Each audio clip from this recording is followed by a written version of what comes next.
willy-nilly kind of, but it's very real, and I myself have dealt with narcissistic individuals, and to be honest, up close it's pretty scary sometimes, disheartening, but let me just tell you this story of a woman's personal experience of being married to a narcissist and then the end of our relationship, and we can chit chat about this after. I hope you guys are doing really well, by the way, and thank you so much for coming back to my channel. If it's your first time, you're welcome. Don't forget to subscribe if you like my content. Now, let me go ahead and pull up this story, because being married to a narcissist can feel devastating and extremely lonely. Alright, I watched him from the back of the sanctuary, so we're in church. I listened to his well-rehearsed and flawlessly executed presentation, citing Bible verses and speaking of his relationship with God. He was a self-proclaimed evangelist. By the end of the service, he had us all eating out the palm of his hand. By the end of the event, he singled me out. He was charming, complimentary, and attentive. I was smitten. Somehow they always know who to target. We communicated daily. He wooed me in a way that was straight out of a romance novel. Flowers, love letters, snippets of music to soften my heart. Long telephone calls at midnight, endearing pet names, always telling me what a remarkable woman of God I was, and how blessed he was to have me. We married 6 months later, a year after we met. I thought I had found heaven on earth, a man who loved God, who loved me, and who loved my child. It was only a matter of time before I began to realize what hell on earth could feel like, and that I would live the next 15 years of my life in a black hole. A hole that would suck the life and breath out of me. That would skew my sense of personhood. That would deny me the opportunity to be true to myself in order to be true to my spouse. During our engagement, he was fired from his job. He explained that he had been lied about and sabotaged, and that was the real reason for termination.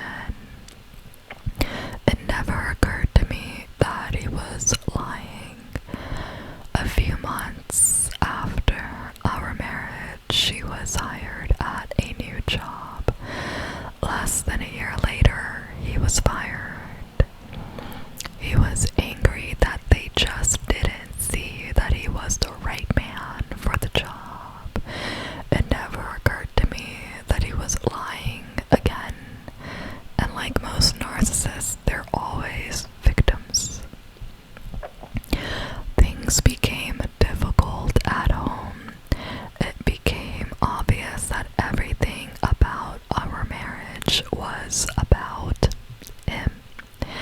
We ate when he wanted and what he preferred.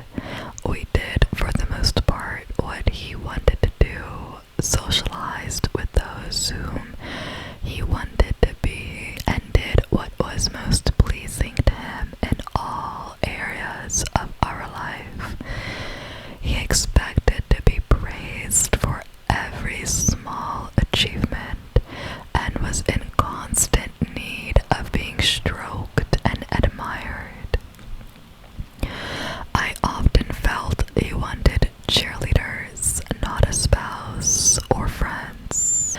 Every business opportunity he pursued was ultimately about self-promotion and a desire to be viewed as someone incredibly special. He had delusions of grandeur. This project is going to be a big one. I can feel it. And it never was. He was preoccupied with fantasies of unlimited success, power, and ideal love.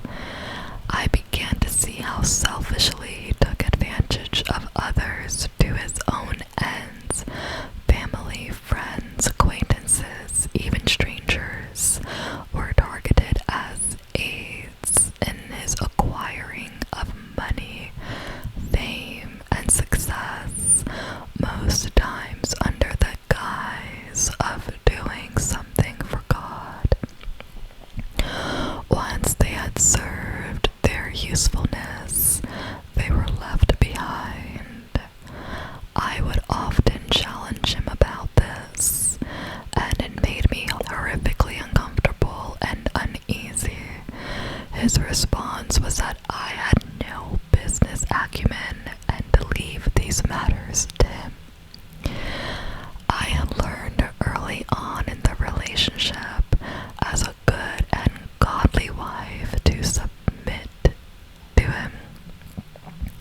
But as time went on, I began to challenge him on his behaviors, which, to my way of thinking, were more than just impulsive and immature, but oftentimes outright unethical, immoral, and ungodly. With every challenge came retaliation in the form of silence. The silent treatment. Days of silence, of withholding affection and withholding even a simple good morning or good night.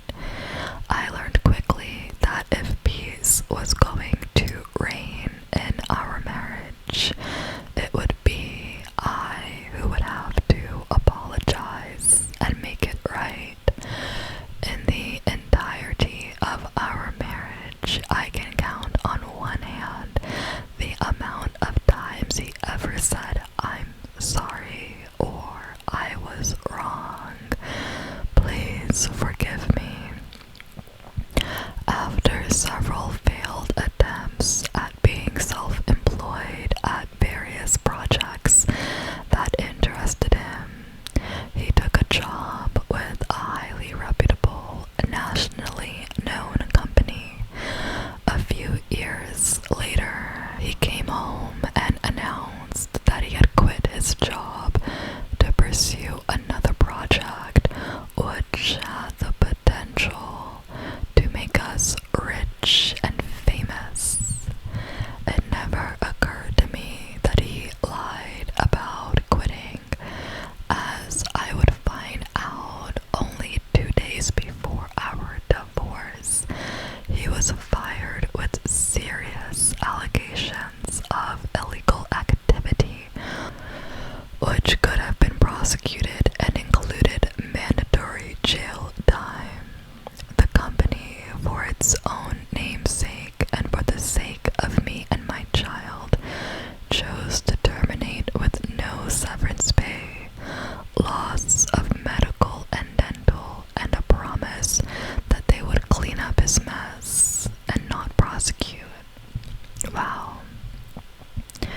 For the last 6 years of our lives together,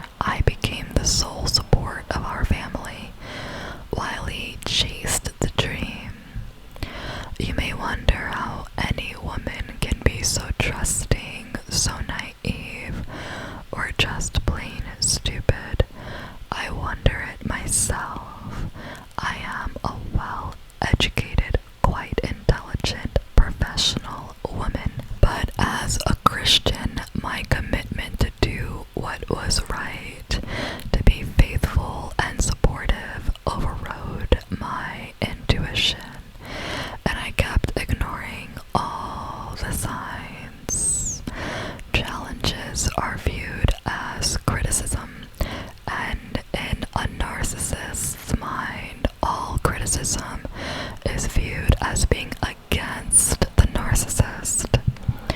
There is no gray area for a narcissist. If you are not for him, you are against him.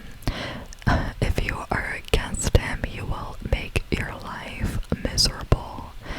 A narcissist excels at grooming his spouse to live according to his wishes, his desires, his needs. To not comply is reckoned as a lack of love for him. What spouse wants to be accused of not loving their partner? In the last 15 months of our marriage, I became critically ill. I was also grieving the death of a very dear friend and colleague. At the same time, my spouse was engaged in a project that truly did have the potential to be all that he had hoped for. He hired a woman to come into the project against my wishes.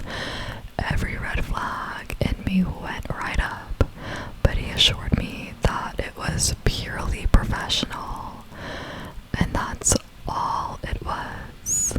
But I saw the signs. I confronted him. He denied it, stating that I was just being paranoid and jealous. 2 months later, on Christmas night, I would discover that they had been involved with one another for well over 6 months. When confronted with the affair, I was given a classic retort. This is what you get for not being the kind of wife I needed. Oh, I would slap him.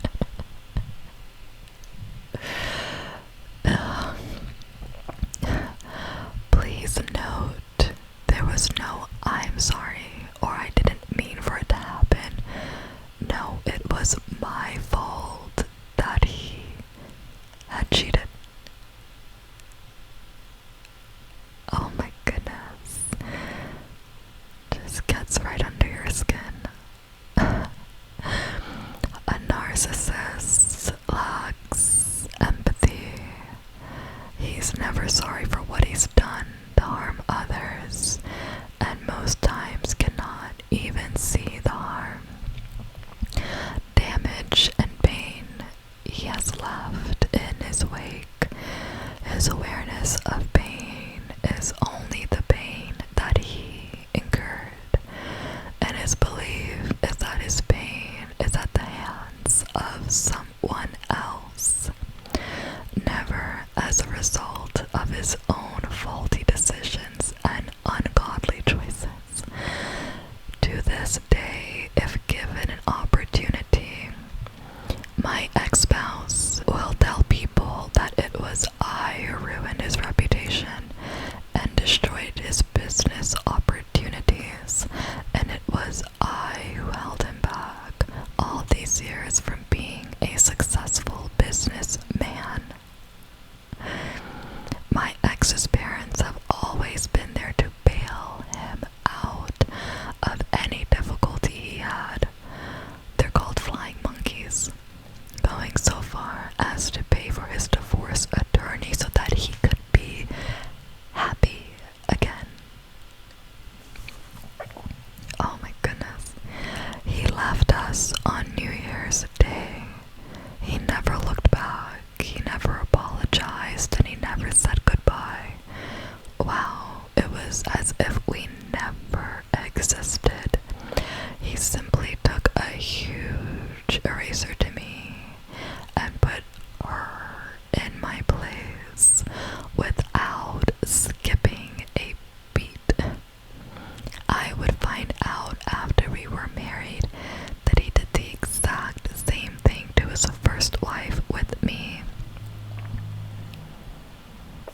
She did not want the divorce, as he had told me, but after he had met me, he went home and told her he no longer wished to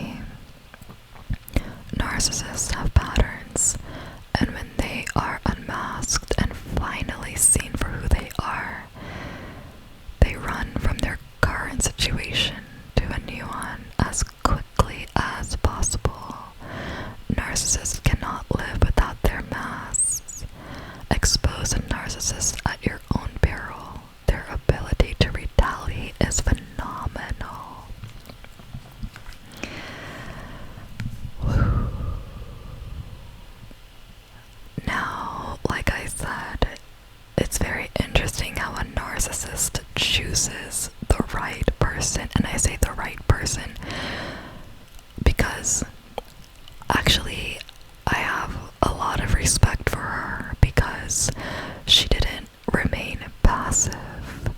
She saw his behaviors and didn't excuse it or apologize for it and act like nothing was happening, which in my opinion can be not good at all and can burn a lot of bridges around you and just keep you isolated with this person in a way, okay? She spoke up and she said, this doesn't look right, this doesn't feel right, you shouldn't do that, I don't agree with you. And she felt bad for the people that he just kind of walked over.